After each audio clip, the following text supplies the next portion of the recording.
हमारी सभी YouTube family को बहुत बहुत जय जय श्री सीताराम। देखिए, आपने एक कहावत सुनी होगी कि पहला सुख निरोगी काया, लेकिन आज के इस कलयुग में पहला सुख है पैसा। अगर पैसा आपके पास नहीं है तो आपने देखा होगा अपने समाज में कि लोग बीमारी का इलाज नहीं करवा पाते। पैसे के अभाव में लोगों को भूख से बिलख कर मरते हुए देखा होगा, परिवार के परिवार आपने बर्बाद होते हुए देखे होंगे। इसलिए मैं ये कह रहा हूं कि पहला सुख निरोगी काया नहीं है, क्योंकि अगर पैसा आपके पास होगा तो इलाज करवाया जा सकता है, नहीं तो पैसे के अभाव में आपने ऐसे लोगों को रिक्शा चलाते हुए देखा होगा जो डायबिटीज के मरीज हैं, जिन्हें दमे की बीमारी है, लेकिन उनके पास अपना इलाज करवाने के लिए पैसे नहीं है। आपने सुना होगा कि राजरोग लग गया तो उसके बाद में फिर वह छूटता नहीं है। मुझे क्या डर लग रहा है। आदमी इंतजार करता है कि कब उसकी बस मौत हो जाए, भगवान से दुआ मांगता है, लेकिन ये जीवन हमारे को ये दुआ मांगने के लिए नहीं मिला कि हम पैसों के अभाव में मृत्यु को अपने गले लगाना। अगर पैसा नहीं होता तो समाज में इज्जत नहीं मिलती। समाज को तो छोड़ो, घर वाले इज्जत नहीं देते, घर वाले नालायक कहते हैं। अपने ही भाई बहन बंधु बांधव, जिसे कहते हैं ना कि भाव नहीं देते। अगर कहीं निमंत्रण देने का नंबर आता है तो आता ही नहीं है, और अगर आएगा तो इसलिए आएगा कि आप घर में आकर कुछ काम करवाइए। पैसे वाले लोग तो वहां पर बैठकर उस प्रोग्राम का आनंद लेंगे, लेकिन आप सिर्फ इस चीज को वहां पर रख पाएंगे, इस चीज को वहां रख पाएंगे। अदरवाइज कोई आपको ये नहीं चाहेगा कि आप आए, कि कोई पकड़कर आपको गाड़ी में बिठाकर लेकर जाए कि नहीं आपके बिना ये प्रोग्राम हो नहीं सकता। प्रोग्राम सब होंगे, क्यों?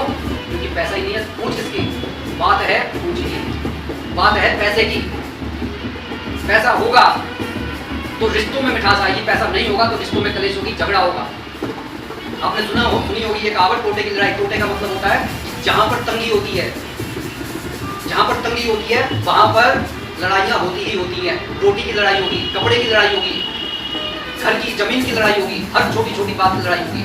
और सबसे बड़ी बात तो ये होगी, हर बात के अंदर कमी निकाली जाएगी, और कमी उसी में निकाली जाएगी जो नहीं कमा रहा होगा। जो कमा रहा होगा उसके अंदर कोई कमी नहीं निकाली जाएगी। जितने भी इस संसार के रिश्ते हैं, चाहे वो जीजा साले के हों, चाहे वो भाई के हों, चाहे वो भाई बहन के हों, चाहे कितने ही त्योहार हो, चाहे भैया दूज के हो, चाहे रक्षाबंधन के हो, कोई नहीं पूछेगा, क्योंकि पूछा सिर्फ वहीं पर जाता है जहां पर पैसे होते हैं। क्योंकि लेन देन का है सारा त्योहार। ये तो मन की श्रद्धा होती है कि कुछ नाते रिश्तेदार आपके सपोर्ट में खड़े हो जाएं, लेकिन बहुत कम है। ये कलयुग का जमाना है, व्यवहारिक जमाना है। यहाँ पर दोस्त भी तब मदद करता है जब उसे कुछ लौटने की उम्मीद हो। तो कहने का ये अर्थ है कि ये जो पैसे की लड़ाई है, किस तरीके से गरीबी से अमीरी में उठा जाए, किस तरीके से इन झगड़े और कलेश को खत्म करके घर के वातावरण को जो है सकारात्मक ऊर्जा से भरा जाए। क्योंकि जहां पर कलेश होगी, जहां पर झगड़े होंगे, जहां पर नेगेटिव वातावरण होगा, वहां पर से तो वैसे ही लक्ष्मी माता रूठ कर पहले चली जाती है। क्योंकि परिवार का अर्थ क्या होता है? परिवार का अर्थ होता है कि दुख में भी उसी तरीके से पूरे मतलब सपोर्ट के साथ खड़े रहें जैसे सुख में खड़े रहें। एक माँ जैसे चूल्हे में खुद जलकर एक घर को बांधे रखती है, एक बाप जिस तरीके से बाहर निकलकर अपने आप को धूप में जलाकर घर को आधार देने की कोशिश करता है, तो उसी तरीके से कोशिश परिवार के हर जने की होनी चाहिए कि इस परिवार को मजबूती देनी है। क्योंकि अगर घर के अंदर झगड़े होते हैं, देखिए जो बड़े परिवारों में झगड़े होते हैं वह झगड़े अंदर रहते हैं, समझ में नहीं आते, लेकिन मध्यम वर्ग में जब झगड़े होते हैं तो लोगों को पता चलता है कि छोटे छोटे घर होते हैं, बाहर तक पता चलता है झगड़े हो रहे हैं, रोटी के लिए झगड़े हो रहे हैं, पैसे के लिए झगड़े हो रहे हैं, तो लोग इसका स्वाद लेते हैं। कोई आपका जो है ये कहने के लिए नहीं आएगा कि इस समस्या को आप सुलझा लो, सब जने मजे लेने की क्या बात होगी। अच्छा, आज फिर से रोटी कम बनी है क्या? आज बच्चे ने रोटी कम खाई है क्या? आज उसकी फीस रह गई है क्या? क्या नौकरी छूट गई है क्या? सिर्फ और सिर्फ तमाशा देखने आते हैं कि आखिर आपके घर में समस्या क्या होगी, कोई सुलझाने के लिए नहीं आता। तो इस बात को समझने की कोशिश कीजिए कि जिन लोगों को ऐसा लगता है कि देखिए ठीक है, आप अपने जीवन में ये सोच रहे हैं कि आप खूब मेहनत कर रहे हैं, और मेहनत करने से देखिए भाग्य बदलते हैं, इसमें कोई दो राय नहीं है। लेकिन अगर कोई शुभ दिन आ जाए और हम ये सोच सकें कि ईश्वर की कृपा अगर हमारे को मिल जाए तो उसमें कोई बुराई नहीं, लेकिन जिसे ये ऐसा लगता है कि ये सब कहने की बातें हमने बहुत करके देख लिया, वो ये वीडियो छोड़कर जा सकते हैं। लेकिन जिन्हें ऐसा लगता है कि नहीं, भगवान इस दुनिया को चला रहा है और कुछ करने से कुछ होता है, वह रुके, सुने कि किस तरीके से हम ऐसा कोई उपाय करें जिससे पैसा अथाह गति से आए, घर के अंदर बरकत बढ़े, रिश्तों में मिठास बढ़े और मां लक्ष्मी को आना ही पड़े और घर के सारे झगड़े कलेश मिलकर एक पॉजिटिव वातावरण पैदा हो और जो रिश्ते उठे हुए हैं कम से कम वो भी मान जाए, चाहे पैसे के बल पर मान जाए। तो ऐसा एक शुभ दिन हर साल आता है। मैंने कई बार कहा है कि भगवान ने हमारे को यहाँ पर कर्मों की सजा देने जरूर भेजा है, लेकिन क्योंकि हम उसकी संतान है इसलिए वह हमेशा ये प्रयत्न करता है कि मैं अपनी संतान के लिए ऐसे अवसर, ऐसे सुअवसर दे दूं जिससे वह उनका लाभ उठाकर अपने जीवन को जो है अध्यात्म की तरफ भी बढ़ा सके और सुख और शांति के साथ जितनी सांसें दी हैं वह रह सके, दूसरों की मदद कर सके, अपनी मदद कर सके और अंततः मेरे अंदर शामिल हो जाए, मेरे अंदर समा जाए। तो वह शुभ दिन 6 तारीख को है अनंत चतुर्दशी का।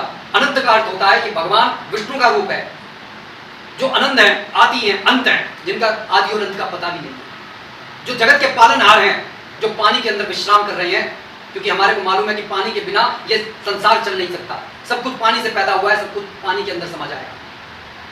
तो वो भगवान विष्णु अनंत चतुर्दशी पर ये आशीर्वाद देने आते हैं कि जो भी कार्य आप करोगे वह आपको सहस्त्र गुना फल देगा।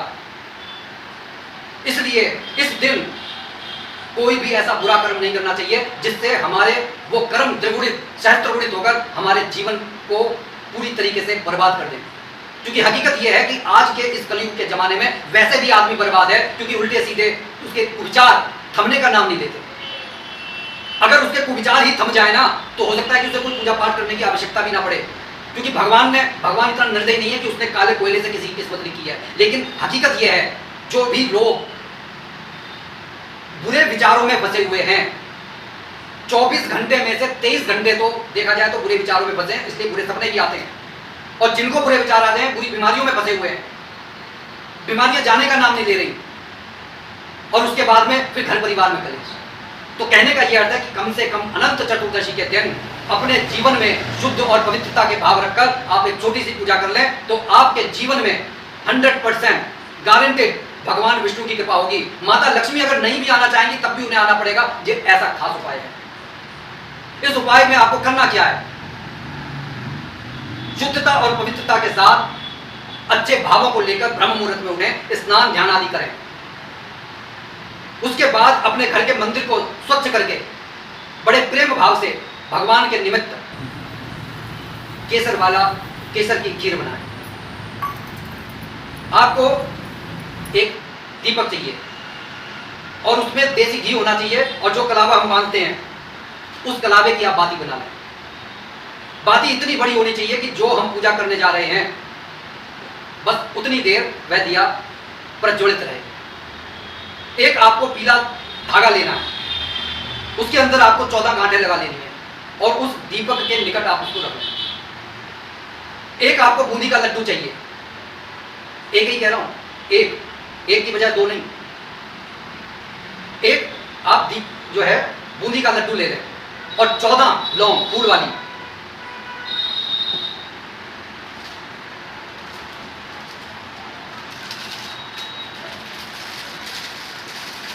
कई बार लोग सोचते हैं कि भाई फूल वाली लौंग,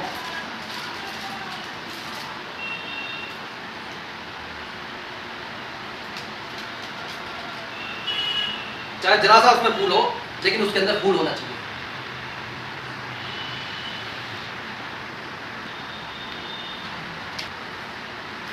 थोड़ा बहुत फूल वाली ये जो 14 लौंगे हैं, इसका जो नुकीला पार्ट है, वो आपको लड्डुओं के अंदर चारों तरफ, मतलब ये 14 लौंगे आपको डाल देनी है।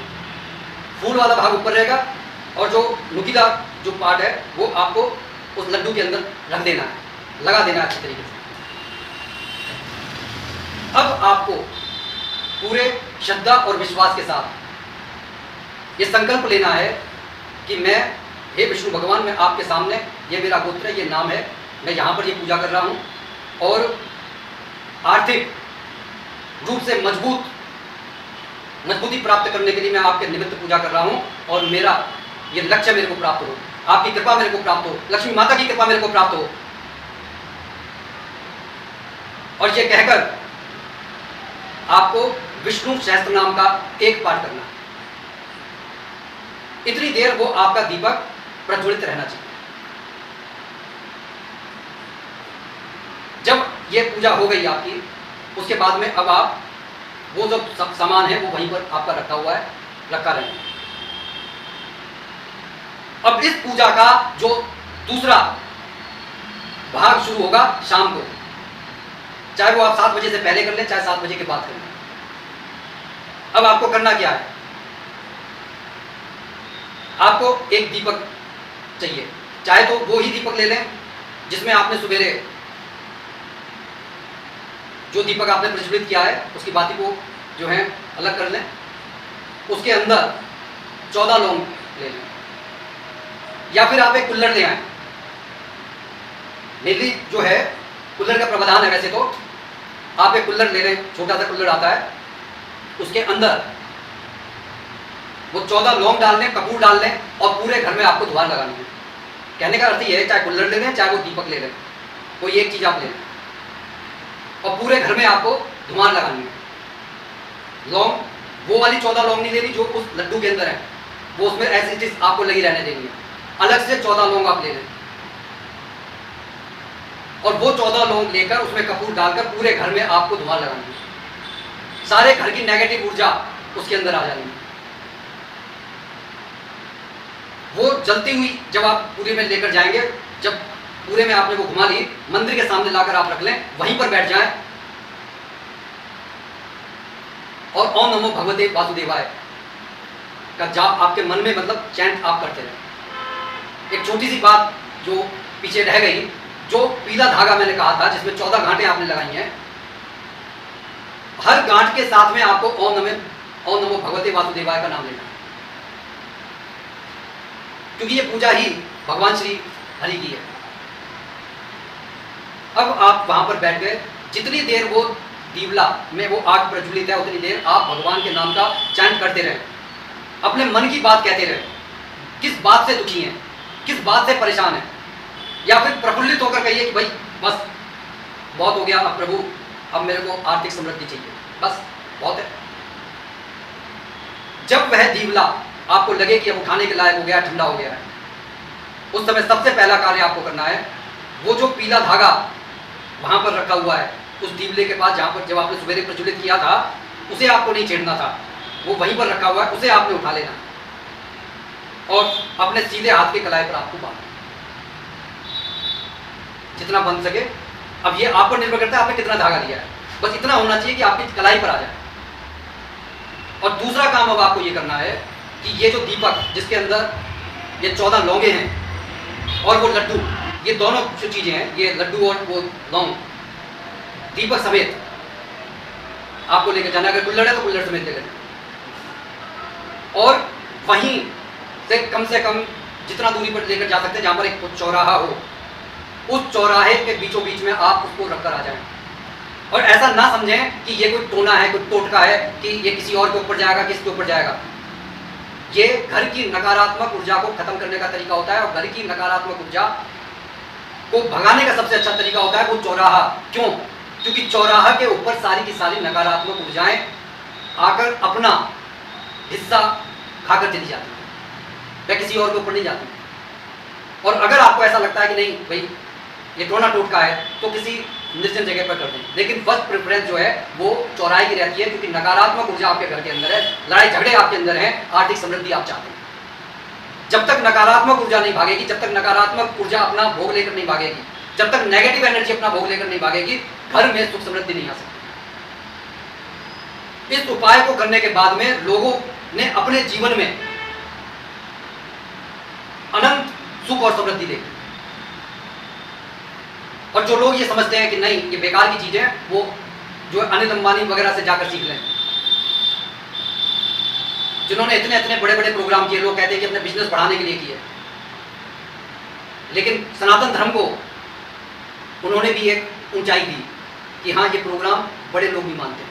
हमारे देश के मुख्यमंत्री योगी आदित्यनाथ हर प्रोग्राम में कभी अपने आप को ये छोटा नहीं समझते कि हम पूजा करते हैं। कहने का ये अर्थ है कि पूजा पाठ से आदमी छोटा नहीं होता है, उसके अंदर अध्यात्म की शक्ति बढ़ती है। इसलिए कोशिश और प्रयास आपके हैं, परेशानी आपको है, दूर आपको करनी है, कोई और दूर करने के लिए आएगा नहीं, ना घर का ना परिवार का। घर और परिवार के लोग तो अगर बीमार भी पड़े होगे तो पूछेगा नहीं कि भैया तबीयत कैसी है तुम्हारी। लेकिन अगर आपके पास पैसा होगा तो हो सकता है कि अपना घर छोड़ के वो आपके पास ही आकर बैठ जाए कि क्या हाल है, हम तो तब तक नहीं जाएंगे जब तक तुम ठीक नहीं हो जाओगे।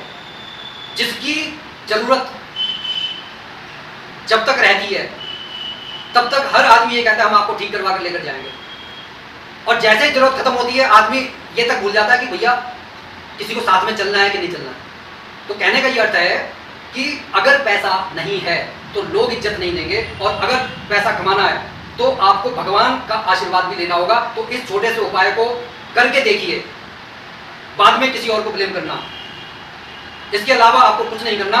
ये अपने आप आपके लिए सौभाग्य के द्वार खोल देगा। तो कैसी लगी ये वीडियो कमेंट करके जरूर बताइएगा, और जो भी भाई बंधु इस चैनल पर नए हैं कृपया चैनल को सब्सक्राइब करें, क्योंकि इस तरीके की जिंदगी को बदलने की वीडियो आपको इसी चैनल पर मिलेगी, जो आपको मोटिवेशन भी देगी, जो आपको अच्छे संस्कारों से बांधने की कोशिश भी करेगी। यहाँ पर सिर्फ मैं उपाय लेकर नहीं आता, कई बार बहुत सुंदर और अच्छी कहानियां भी लेकर आता हूँ जो आपके जीवन को बदलने में सहायक साबित हो सकती है। तो इसे ज्यादा से ज्यादा लाइक शेयर कमेंट करें। इसी के साथ मैं अपनी वाणी को विराम दे रहा हूँ। बोलिए जय जय श्री सीताराम।